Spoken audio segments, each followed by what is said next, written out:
Bonjour chers camarades, je me nomme Mamadou Guissefal. Je suis le ministre chargé de la communication du gouvernement scolaire de Lens et du collectif départemental du gouvernement scolaire. Si vous voyez, aujourd'hui on est en mouvement parce qu'on ne peut pas concevoir nos très chers camarades qui ont fait 15 ans, 9 mois dans les bancs et 3 jours bëgg leen ko yàqal. Soo déggee loolu mooy suñu camarades yi nga xamante ni ils n'ont pas pu déposer leur dossier de bac alors que du seen faute. Ñu bari ñu ngi jàpp ni seen faute la alors que tel n'est pas le cas. Soo gisee tey lu tax ñu taxaw nii période boobu noonu période bi ñu waroon a déposer dossier c'était la municipalité qui était en grève. C'était la municipalité qui était en grève période bi ñu war a demee defar seen papier yi ñu dem pour gisuñu ko leen defaral papier. Te tey nag ñu voulons que le ministre de l'éducation qu'il fasse une preuve de clémence. Suñu njiitu école mën naa ne def na li ci war parce que il a fait des démarches que je salue de passage monsieur le proviseur et monsieur le censeur ainsi que mes très chers membres du collectif départemental du gouvernement scolaire. Mën nañ ne du marche mën nañ ne du marche parce que lépp loo gis ci àdduna négociation lay commencer. Effectivement ñaxtu la te boo gisee tey lu tax ñu li waral lii nii mënuñu concevoir, nous ne pouvons pas tourner le dos à nos très chers camarades.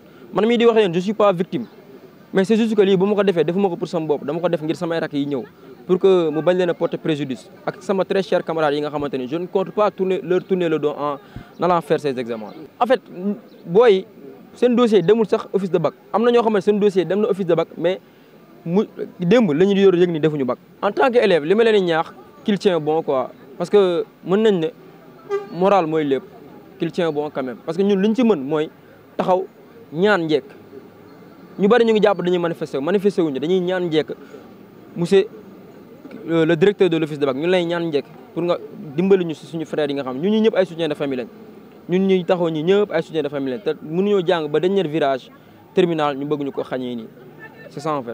Ok, merci monsieur. maa ngi tudd Moustapha Diouf je suis le secrétaire général du gouvernement scolaire du lycée Ahmadou Ndak Seck. Affaire baa ngi noonu daal mu doon affaire boo xamante ne métti nañu trop te ñun gouvernement scolaire instant bi mënuñoo rester les bras croisés parce que nous sommes là pour défendre l'intérêt des élèves par les élèves et pour les élèves comme ni ko président waxee. Donc affaire mu nekk affaire boo xamante ne buñ rester les bras croisés du baax si ñun parce que man mii di waxe yow comme gisee rek je suis pas une victime mais instant bi faaw ñu manifester wu pour mën a jàppale suñuy frères parce que métti na trop. Gis nga terminal daa nekk classe boo xam ne mooy le dernier virage pour pouvoir se mettre devant la porte de la réussite léegi boo ñëwee ba foofu noonu bëgg a am ay jafe-jafe papier tamit te nga nekk soutien de famille dina doon situation bi daa gën di critique instant yi parce qu'on n'a plus beaucoup de temps yéen ñëpp xam ngeen loolu nu mu demee. Léegi ñun nag waa gouvernement scolaire ak waa collectif régional de Thiès on est là pour les élèves pour le meilleur et pour le pire ak lu si munti xew man à chaque fois li may wax rek.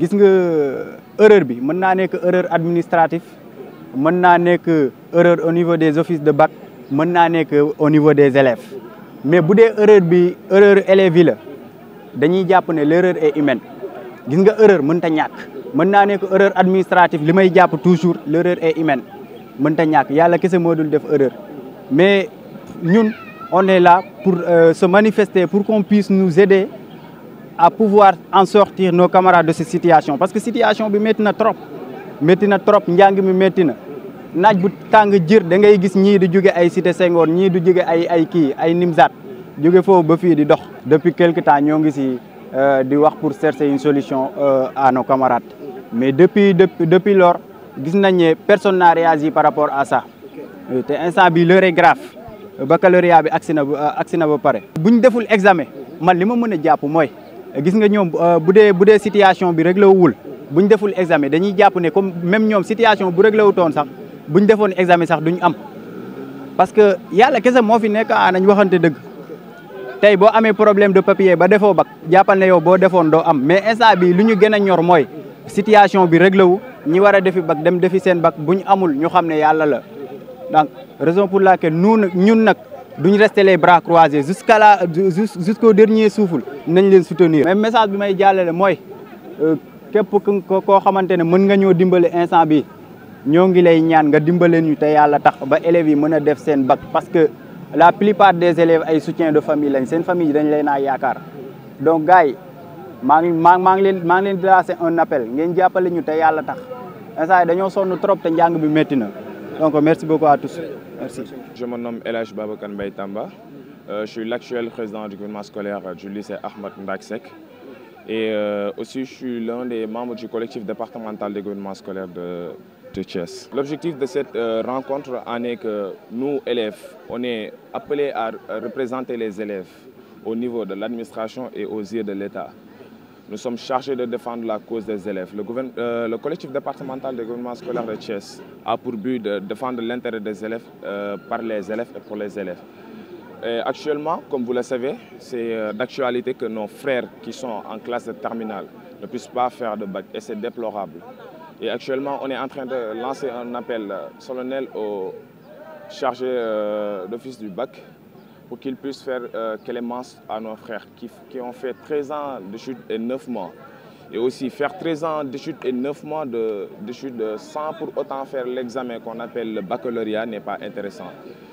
Raison pour laquelle aujourd'hui on s'est mobilisé pour hausser la voix pour qu'on puisse sortir nos frères des ténèbres. Pour notre lycée, ils sont au nombre de 25 élèves qui ne feront pas le bac. Et concernant les autres établissements, lycée Medina Fall, Malexi, Jules Sagna, on peut estimer vers les 40 si on comptabilise tout. Parce que c'est le collectif départemental des gouvernements scolaires de Thiès qui sont en mouvement actuellement. La cause en est qu'il y en a de ces élèves qui sont répartis en deux catégories.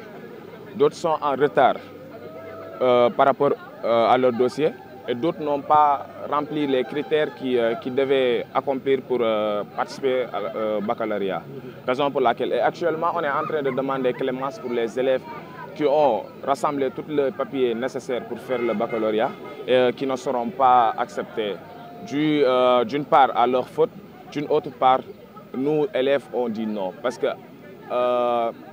il y avait un moment, les municipales étaient en grève, les mairies et autres. C'était cette période que les élèves n'ont pas pu rassembler tous les papiers nécessaires. Raison pour laquelle on demande encore une fois au ministre chargé des examens à l'office du bac, je clarifie, qu'ils puissent faire clémence à nos très chers frères qui sont en classe terminale. Nous, en tant que camarades, en tant que représentants des élèves, on va continuer de faire des démarches sur ça. Parce qu'actuellement, on ne restera pas sans réagir. C'est déplorable à nos yeux. Raison pour laquelle on commence par demander une clémence pour nos très chers élèves.